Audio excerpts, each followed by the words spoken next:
नमस्कार। The truth के इस अंक में मैं प्रीति पांडे अपने सभी दर्शकों का बहुत स्वागत करती हूँ। दोस्तों, आज उत्तर प्रदेश के जनपद बरेली से गणतंत्र दिवस के दिन एक बड़ी और चौंकाने वाली खबर सामने आई। बरेली के नगर मजिस्ट्रेट अलंकार अग्निहोत्री ने सवर्ण समाज और ब्राह्मण समाज के अपमान से आहत होकर अपने पद से तत्काल प्रभाव से इस्तीफा दे दिया है। उनका ये फैसला न केवल प्रशासनिक हलकों में चर्चा का विषय बन गया है, बल्कि यूजीसी रेगुलेशंस 2026 और हालिया धार्मिक सामाजिक घटनाओं को लेकर चल रहे असंतोष को भी उजागर करता है। अलंकार अग्निहोत्री द्वारा लिखे गए विस्तृत त्याग पत्र में साफ तौर पर उल्लेख किया गया है कि यूनिवर्सिटी ग्रांट्स कमीशन द्वारा प्रस्तावित और लागू किए जा रहे यूजीसी रेगुलेशंस 2026 भारतीय शिक्षा व्यवस्था की पारंपरिक गुरुकुल प्रणाली, सनातन संस्कृति और सामाजिक संतुलन के विरुद्ध है। उन्होंने अपने पत्र में कहा है कि इन नियमों के माध्यम से शिक्षा को धीरे धीरे कॉरपोरेट मॉडल में बदला जा रहा है, जहां ज्ञान, संस्कार और सेवा की जगह केवल बाजार और प्रबंधन आधारित सोच को प्राथमिकता दी जा रही है। इस्तीफे की एक बड़ी वजह प्रयागराज में माघ मेले के दरमियान घटी वो घटना भी बताई गई, जिसमें ज्योतिर्मठ के शंकराचार्य स्वामी अविमुक्तेश्वरानंद सरस्वती के ब्राह्मण बटुक शिष्यों के साथ कथित रूप से चोटी और शिखा पकड़कर मारपीट की गई।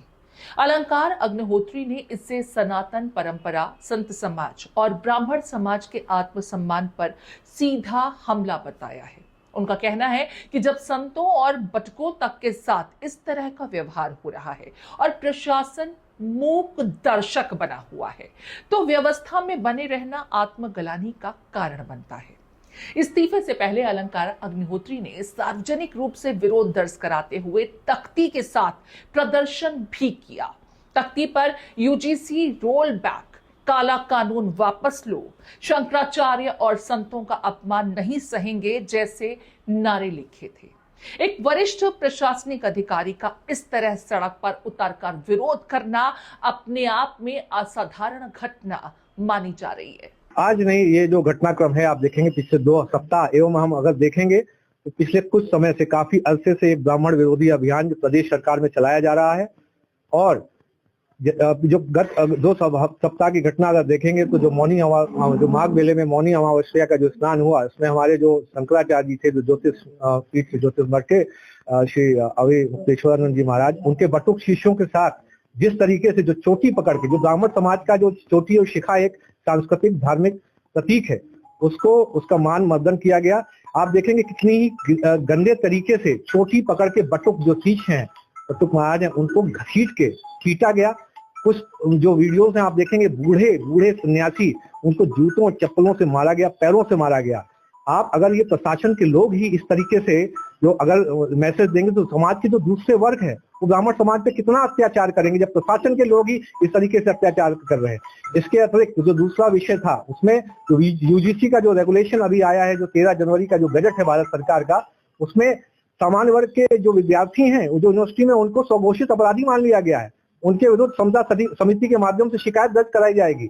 और आपके जो बेटे बेटियां हैं, यदि बेटी है तो उसका शारीरिक शोषण समता समिति के माध्यम से फर्जी शिकायतों का निस्तार करने के दौरान किया जा सकता है। अगर आपका बेटा प्रतिभावान है तो कोई भी आप पे एक फर्जी शिकायत डाल सकता है और आपके पूरे बेटे का भविष्य बर्बाद कर सकता है। समता समिति के सदस्य जो उनका शोषण कर सकते हैं। इस पर सबसे बड़ी नाराजगी ये है, जो हमारे समाज के जन प्रतिनिधि, जो हमारे तथाकथित, जो हमारे जातिगत जो माना जाता है, जो ब्राह्मणों के, जो अपने आप को समझते हैं ब्राह्मणों के नेता समझते हैं, वो लोग भी उसको कुछ नहीं बोल रहे हैं। जो ब्राह्मण एमपी एमएलए कुछ नहीं बोल रहे हैं और चुप्पी साध के बैठे, जैसे वो किसी कॉर्पोरेट कंपनी के एम्प्लॉई हो। वो उनको लग रहा है कि किसी कॉर्पोरेट कंपनी के जो सीईओ होते हैं, जब तक उनको आदेश नहीं देंगे तब तक वो कुछ भी नहीं बोलेंगे। अपने पत्र में उन्होंने ये भी स्पष्ट किया है कि वे केंद्र और राज्य सरकार की उन नीतियों से सहमत नहीं हैं जो समाज को वर्गों में बांटने और पारंपरिक मूल्यों को कमजोर करने का काम कर रही है। उन्होंने लिखा कि चाहे सरकार किसी भी राजनीतिक दल की हो, यदि नीतियां समाज, आस्था और संस्कृति के खिलाफ हो जाती हैं तो उनका विरोध करना एक जागरूक नागरिक और अधिकारी का कर्तव्य बन जाता है।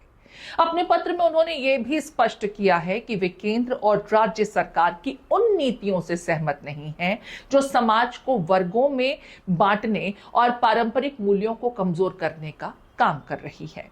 उन्होंने अपने पत्र में यह भी लिखा है कि चाहे सरकार किसी भी राजनीतिक दल की हो, यदि नीतियां समाज, आस्था और संस्कृति के खिलाफ जाती हैं तो उनका विरोध करना एक जागरूक नागरिक और अधिकारी का कर्तव्य है।